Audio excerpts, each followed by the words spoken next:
Hey ladies, and welcome to Ladies Lounge.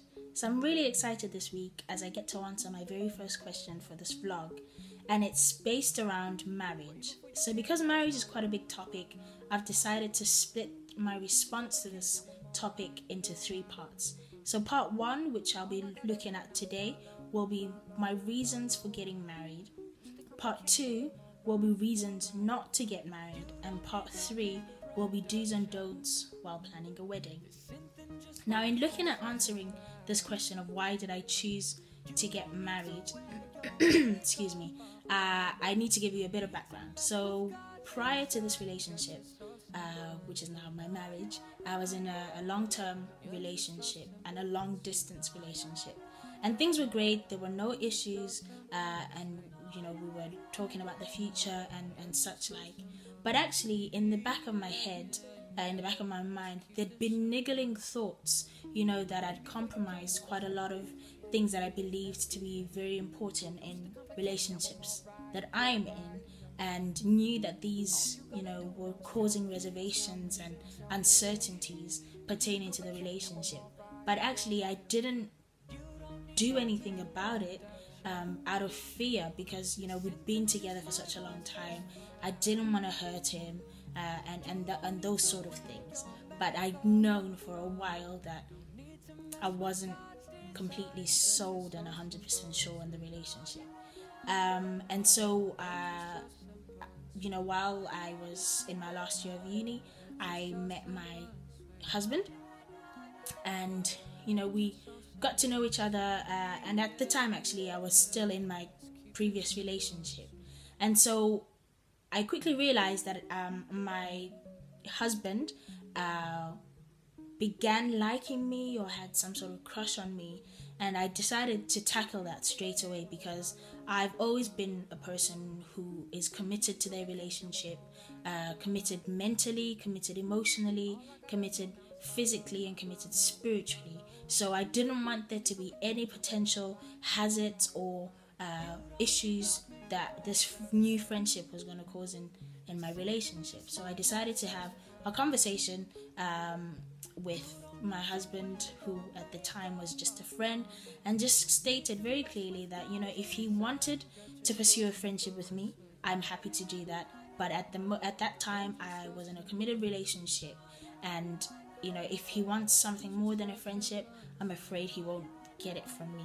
And so, that was very clear from the onset, and he agreed to pursue just a friendship, and we pursued a friendship with very strict boundaries, and it worked. We were fine. We were able to get past that, and he was able to, stop liking me, so to speak, and we were good friends.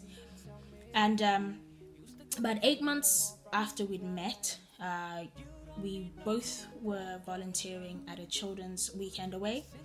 And at the end of that weekend, we both realized that actually a shift had occurred in our friendship, whereby I was now beginning to feel a bit guilty talking to my then boyfriend, as I felt like I'd cheated on him, like emotionally, or it was definitely not a physical cheating, but like I felt like I'd emotionally cheated on him because I got on so well at that weekend away with my husband.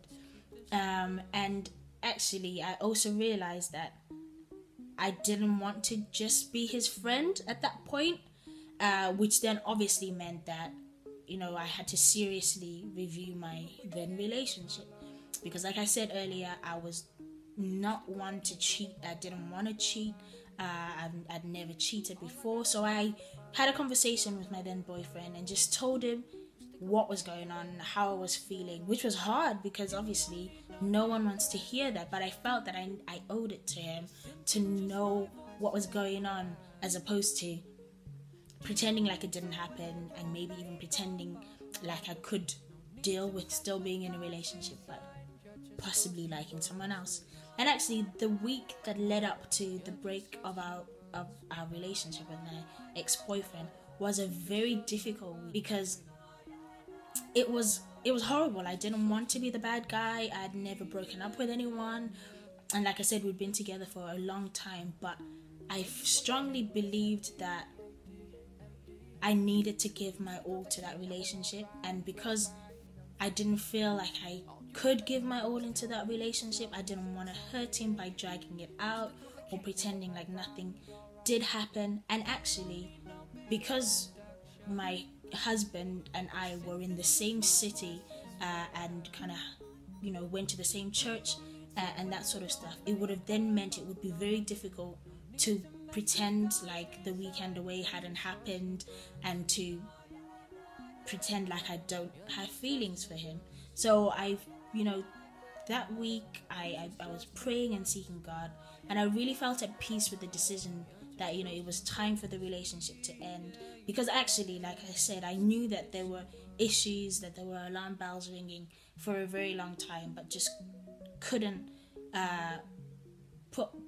bring myself to ending that relationship. But what I realized is that when the alarm bells start ringing, you need to stop and review and think very deeply as to why the alarm bells are ringing, and whether these things are justified, or whether you feel that you and your boyfriend or partner can work them out. But definitely stop, and don't pretend like it's not happening, but actually acknowledge it and talk, because communication is very important. As myself and my husband will always say, we're like communication advocates. That's all that we ever say. Communication is important, and it's somewhat a cliche, I guess, but actually it's very vital. But anyway, so after my previous relationship ended, both myself and my husband actually did not want to jump into a relationship just because the other one had ended. We decided that we were going to seek God and see what He was saying, whether we should pursue this, or whether these feelings and this shift in our friendship was only meant to help me kind of end the previous relationship. We didn't want to do anything just because we liked each other or based on feelings.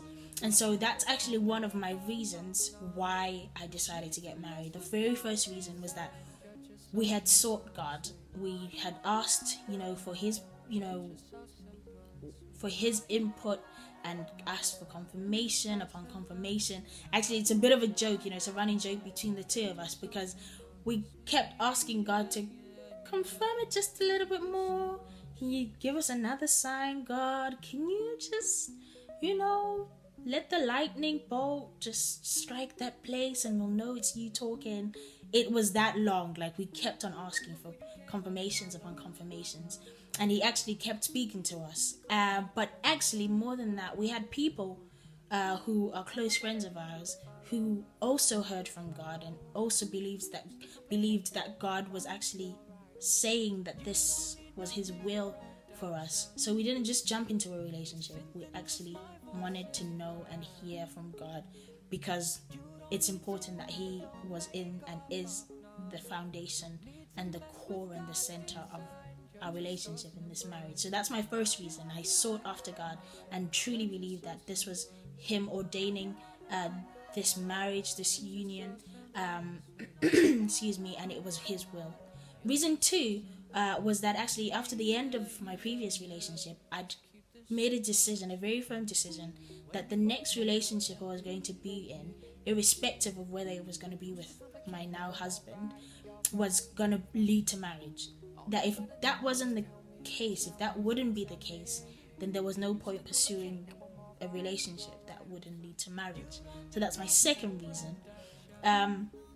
Another reason is that I'd actually spent a lot of time, kind of seeking God on reasons why, as Christians, as people, we tend to be reluctant to get married while we're young.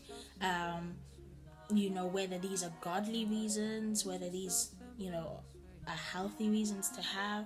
So that was my second reason. I really felt that God was really challenging my viewpoints on, what marriage is, and that, society now kind of states that, or gives the ideas that before people get married, they need to have their career established, they need to have their own house or property, they need to be driving or have a car.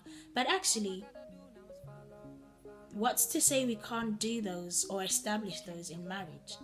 I just feel like having those mentalities or those viewpoints that I need to have these things before I get married, kind of implies that we're not really allowing God room to do what he does best. We're not living out of faith. Because actually, marriage shouldn't be seen as a hindrance. It shouldn't be seen as something that ties us down. It shouldn't be seen as something that, oh, I can do once I've done everything else. Marriage is a partnership between two people who are doing life together. So I think it's just the most amazing thing to be able to get both our careers established together while we're doing life together in marriage. I think it's a great thing to be able to buy our first property together while we're married. I think it's a great thing to be able to, buy the car that you've always wanted while you're married. There's no reason why marriage should hinder your dreams. Really, it's like it should be the number one place where you are cheered on by your spouse and helped to accomplish those dreams. So I think that those viewpoints that society has kind of placed on us are not very godly or faith-led ones, because we take out the room where God can do great things, really. And so those are my reasons. I had sought God and truly believed that this was his will. I'd been on a journey with God about what marriage is, why people kind of don't really want to go into it, what are some of the societal pressures or restrictions, and actually just begin to challenge those, because God is a God of faithfulness and great power and provision. And so by needing to get all those things accomplished, I think it just takes the faith element out of things. So I hope this has been really helpful, and I really look forward to you tuning in next week when we look at reasons not to get married. Until then, have a very great week, and I will see you next week.